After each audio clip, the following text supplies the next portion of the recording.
저는 구리시에 있는 교문감리교회를 섬기는 전승문 목사입니다.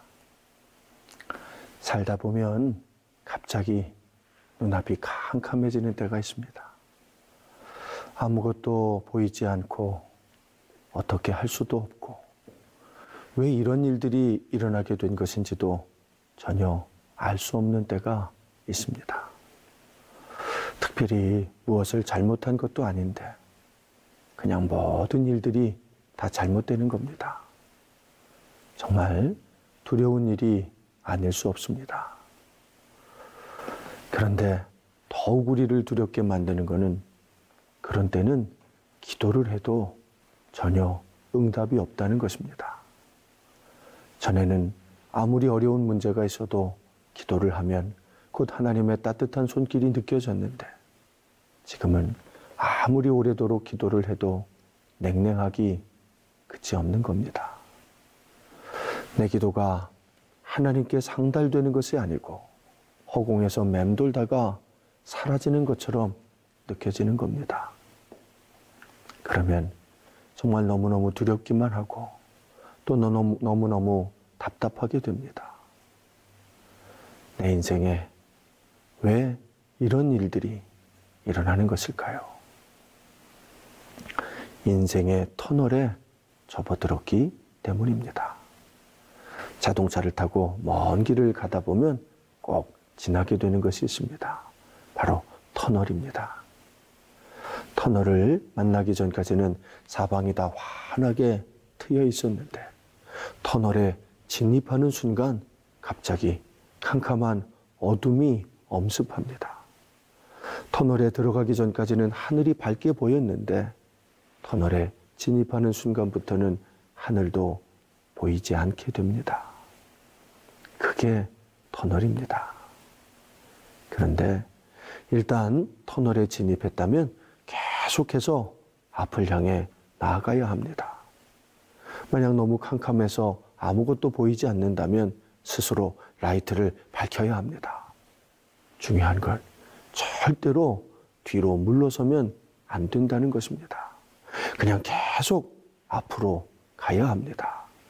그렇게 계속 가다 보면 어느 순간 터널을 빠져나오게 됩니다. 터널은 결코 길지 않습니다. 계속 앞으로 나가다 보면 금방 벗어나게 됩니다.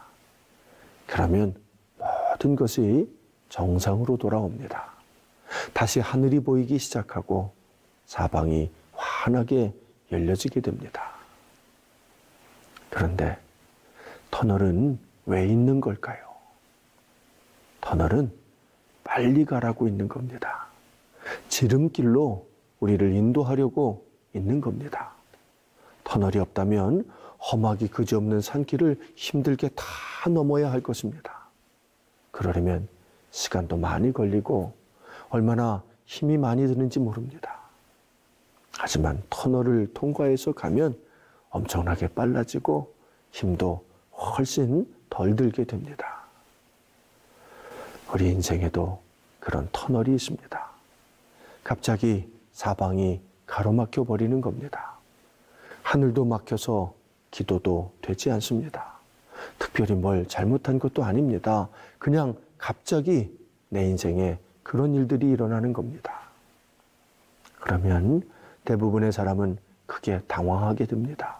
그래서 주저앉아 버리고 맙니다. 안 됩니다.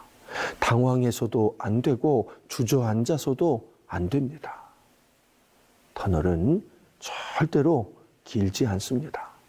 다만 벗어나지 못하고 주저앉아 버리기에 길어지는 겁니다. 스스로 말씀의 라이트를 밝히고 계속해서 앞으로 나아가면 금방 벗어나게 됩니다. 터널만 벗어나면 모든 것이 정상으로 돌아옵니다. 명심하십시오. 터널은 우리 인생의 지름길입니다. 터널이 아니면 힘들게 넘어야 할 우리 인생의 높은 산을 쉽게 지나도록 인도해 주는 겁니다. 꼭 명심하십시오. 터널은 절대로 길지 않습니다. 앞으로 나아가다 보면 금방 벗어나게 됩니다. 중요한 건 절대로 주저앉지 말고 계속 가야 한다는 것입니다. 그러면 금방 모든 것이 원래대로 다 회복될 것입니다. 내가 사망의 음침한 골짜기로 다닐지라도 해를 두려워하지 않을 것은 주께서 나와 함께 하심이라. 주의 지팡이와 막대기가 나를 안위하시나이다.